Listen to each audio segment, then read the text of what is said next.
계속해서 이어지는 사무엘상 나오는 말씀, 오늘은 9장에 나오는 말씀을 통해서 함께 은혜를 나누고자 합니다.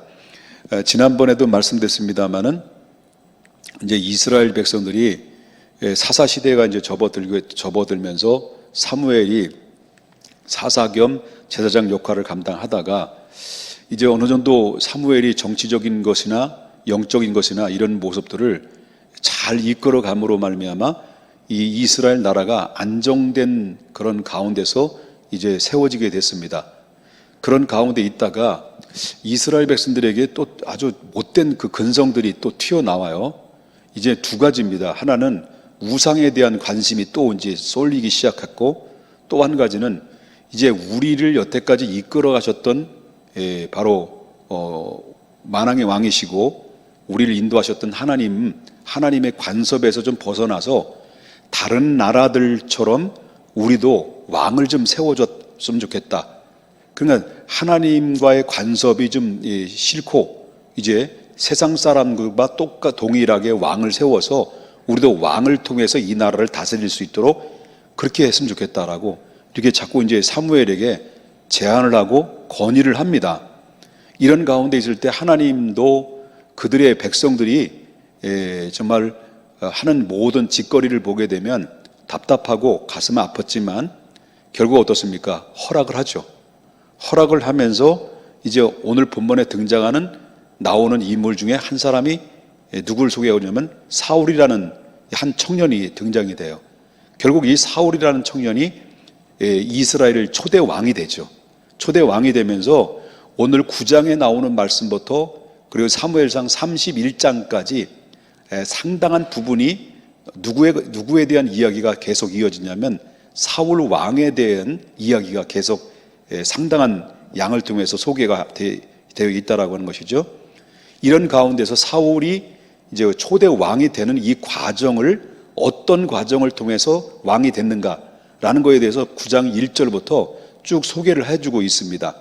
그렇다면 이 사울이라는 사람은 그 가정을 보게 되면 그 아버지가 기스인데, 기스가 많이 나서 기스가 아니고요. 기스인데 이 사람이 이 1절에 이렇게 소개를 해주고, 이 사람 어떤 사람이냐 할 때 기스라는 이름하는 어떤 사람이라고 했죠? 유력한 사람이라는 거, 유력한 사람. 그러니까 여기 유력이라는 말이 어떤 말이냐면 힘과 부를 이야기합니다. 힘과 부를 이야기한다면 이 사람은 한마디로 말한다면 베냐민 지파로서 그 지역의 고을의 유지라는 거예요. 유지라는 거예요. 그리고 유력한 사람, 그러니까 힘과 부를 가지고 있는 아주 유력한 사람이라고 한다면 이 상당히 이제 그 지역의 유지급으로서 상당한 그런 영향력 있는 그런 가문에서 이렇게 환경에서 이제 진행됐다라는 거죠. 그 아들이 이제 소개되는 그 아들이 이제 2절에서 쭉 나와요. 그 아들을 보게 되면 2절에서 그 아들이 있다고 그랬죠? 아들이 누가 소개되고 있어요? 사울이라는 이름이 소개되어 있죠. 그죠? 이 사울이라는 사람은 어떤 사람이냐를 대한, 사울에 대한 이 외모적인 얘기를 해요. 2절에 외모가 어떻다라는 거예요. 첫째는 준수한 소년이라고 그랬어요. 그 다음에 키가 얼마나 크다는 거예요. 이렇게 생각하면 됩니다. 나하고 서유엘 목사님, 그러니까 서유엘 목사님이 내 머리 위에 내가 어깨에 차거든요. 그 정도의 어떤 모든 사람들보다도 이 키가 한 30cm, 40cm 더 큰 거예요. 그러니까 외모적으로 볼 땐 준수하지요. 키도 뭐 기골이 장대하죠. 장군간이죠. 그 외모적으로 볼 때는 흠을 찾아볼 수 없을 만큼 완벽한 외모로, 빼어난 외모를 가지고 있었다라고 하는 것을 이제 보게 되고요. 이런 가운데, 자, 가문도 좋지요.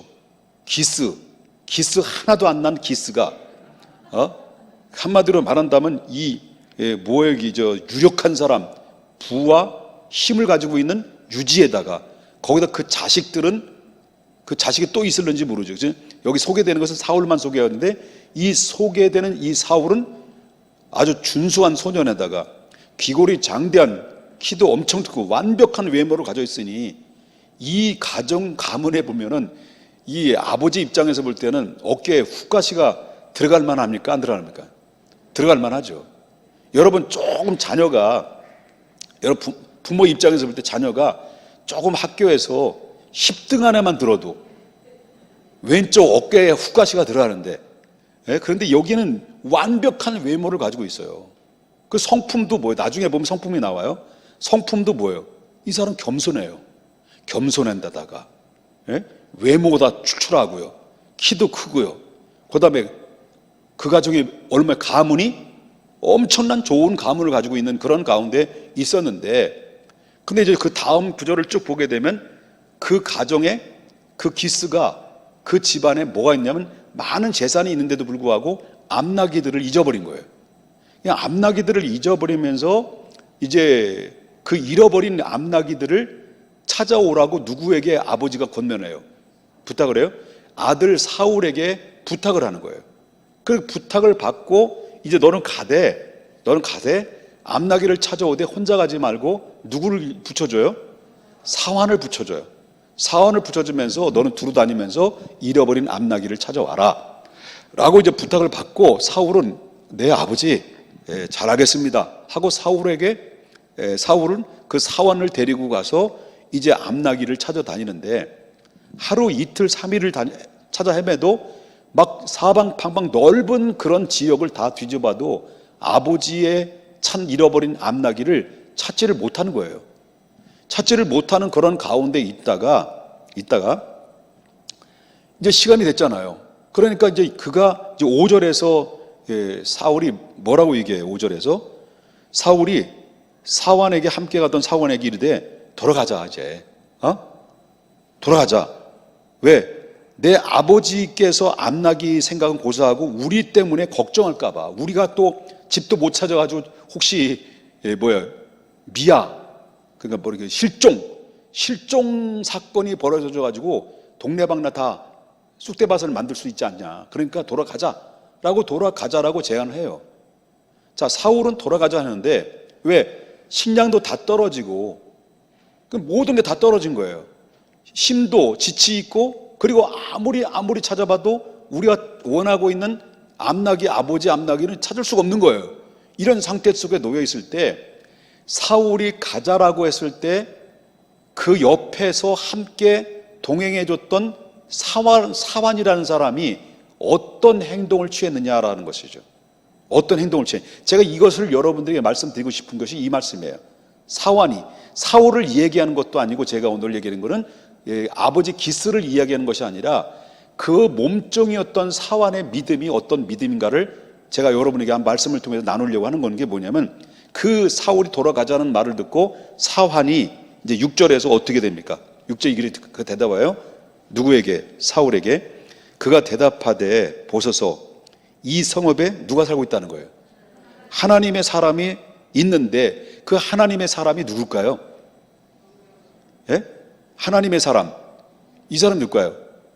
사무엘이죠. 사무엘이 살고 있는데 존경받을 만한 사람입니다.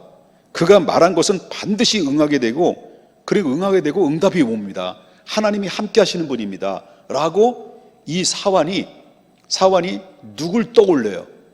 이 하나님의 사람 사무엘을 떠올리는 거예요. 그런 가운데서 그 사환이 그 권면 앞에 사울은 그의 사환의 말을 들어요. 나중에 가보면 결국 이 둘이 누구에게 찾아가요? 사무엘에게 찾아가죠. 사무엘에게 찾아갔을 때 그때 비로소 하나님이 사무엘의 마음을 감동해서 이 사울이라는 사람을 왕으로 세우는데 결정적인 역할을 하게 되는 일이 벌어져요. 이미 암나기 잃어버린 것도 누구의 섭리예요? 하나님의 섭리와 계획이 있던 거예요. 그 다음에 암나기를 사흘 동안, 며칠 동안 계속 헤매서 찾지 못하다 집에 돌아가자고 할 때 어떻습니까? 모든 것들이 다 인간의 힘으로, 인간의 방법으로 안 되는, 다 막혀버린 거예요. 다 불가능하게 된 거예요. 이런 것도 누구의 섭리예요? 하나님의 섭리예요. 그러니까 우리가 가는 인생의 길에 있어서 그냥 계속 고속 질주를 하는 것도 하나님의 인도지만, 가다가 막히고 힘들고 사방팔방으로 다 우겨싸움을 당해서 실패되고 내 뜻대로 안 되는 것도 거기에는 뭐가 있습니까? 하나님의 사람은 우연이라는 게 없다. 하나님의 반드시 섭리가 있다라는 것을 이야기할 수 있다라는 거예요. 믿으십니까? 그럼 여기 계획 속에 있는 거예요. 그러니까 계획 속에 있는데 사울을 어떻게 하고자 하는 하나님의 뜻이 나중에 결론을 내려보면은 왕을 세우고자 하는 하나님의 계획이 있던 거죠.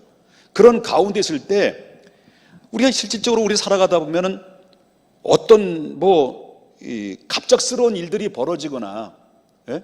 그리고 또 예상치 못한 일을 만났을 때 내가 내 힘으로 문제를 해결하려고 몸부림을 치고 애써 벗지만 여기에 대해서 최선을 다했지만 해결할 수 있는 실마리가 전혀 나타나지 않았을 때 여러분께 도전을 드리고 싶은 것은 우리가 내 방법으로 다 해봅니다. 내 능력으로 다 해봅니다. 내 수단으로 다 해봅니다만은 실마리가 풀리지 않았을 때 그때 사울이 떠올렸던 것은 누가 떠올랐냐면 자기 아버지가 떠올랐던 거고, 그죠?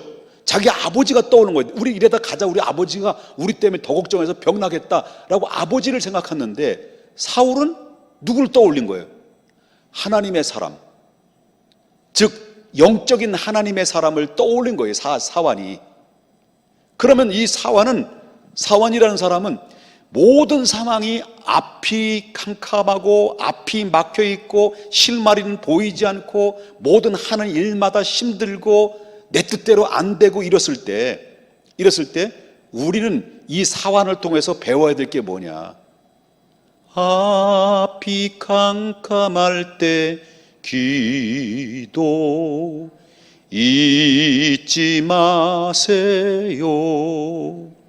이 사완은 앞이 캄캄한 거예요. 답이 안 보이는 거예요. 그런데 사완은 오래전부터 자기의 귀로 들었고 그분을 만나본지는 모르지만 사완은 어려운 문제를 딱 만날 때 이 사람은 영적인 눈을 뜨기 시작하면서 영적인 관심을 갖기 시작하면서 이 문제를 가지고 누구에 찾아가는 거예요? 하나님의 종, 하나님의 사람에게 찾아가서 혹시 우리 암나기가 어디 있는지에 대해서 물어보면 그분이 대답할 수도 있지 않겠느냐라는 이런 영적인 생각으로 그 사울을 이끌어가는 이런 모습들을 우리가 보게 된다라는 거죠. 그러면서 우리가 살아가다 보면 우리가 어려운 문제가 왜 없겠습니까? 내 뜻대로 안 되고 벽에 부딪히고 실패하고 이럴 때가 많이 있잖아요. 이럴 때 우리는 내가 하나님을 믿는다고 하는 믿음을 가지고 있지만 사울처럼 하나님의 사람이 아니라, 그리고 하나님이 아니라 내 육신의 아버지를 떠올리면서 아버지를 생각하는 생각들이 얼마나 많냐. 이것이 바로 세상적인 생각과 인간적인 생각에 우리는 사로잡힐 때가 많이 있다는 거예요. 그런데 이제 우리 영적인 사람, 우리는 도전을 받고 싶은 것이 바로 뭐냐면 이제부터는 어려운 문제나 앞이 캄캄한 문제를 만나거나 내 뜻대로 안 되거나 벽에 부딪힐 때마다 우리는 어떻습니까? 사완이 그 영적으로 떠올렸던 그 하나님의 사람을 생각했던 것처럼 이럴 때 무릎을 꿇고 말씀 묵상하고 그리고 기도해서 하나님 영적인 부분을 다시 돌아가는 겁니다. 영적인 부분으로 다시 돌아가서 자기 자신을 성찰하고 왜 이런 일이 발생됐지? 왜 이런 상황이 나에게 찾아왔지? 왜 이런 문제 때문에 내가 고난을 당하고 있지? 이런 모습들을 통해서 자기를 바라보고 자기를 성찰하면서 그리고 하나님의 뜻을 물어보는 거죠. 그러다 보면 여기에 뭐가 들어있습니까? 반드시 아까도 말했지만 서두에 말한 것처럼 성도의 삶은 우연의 삶이 아닙니다. 하나님이 이끌어 가시는 삶이거든요. 그렇기 때문에 우연이 아니라 하나님이 이끌어가는 삶이기 때문에 이런 고난이나 내 뜻대로 안 되고 실마리가 답이 보이지 않는 그런 가운데 있다 할지라도 여기에 하나님의 섭리가 있고 하나님의 뜻이 있다라는 믿음을 가지고 이 모든 문제를 인간의 방법으로 그렇게 풀어내려고 하면 할수록 나는 무너지고 더 영적으로 추락하는 건데, 근데 우리가 하나님 영적인 문제를 가지고 하나님 이 영적인 생각을 떠올리며 하나님의 사람을 찾아가면서 이 문제를 풀어가면서 실마리를 해결했을 때 거기서 뭐가 수면이 위에 올라옵니까? 하나님의 섭리와 하나님의 뜻이 그 위에 수면 위에 딱 올라오면서 기름을 부어버린 거죠. 이것이 바로 뭐냐면 우리 믿음의 사람들은 영적인 사람이기 때문에 모든 문제도 영적으로 풀어야 된다는 얘기예요.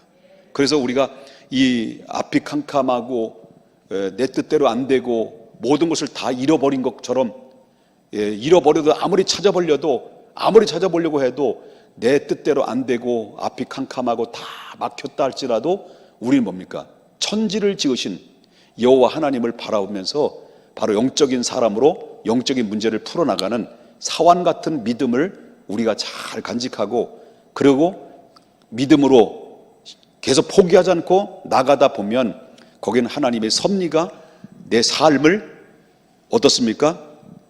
붙들어 주는 것이고, 그리고 다시 회복시켜 주시는 놀라운 손길이 섭리 속에서 이루어진다는 사실을 믿으셔야 될 줄 믿습니다.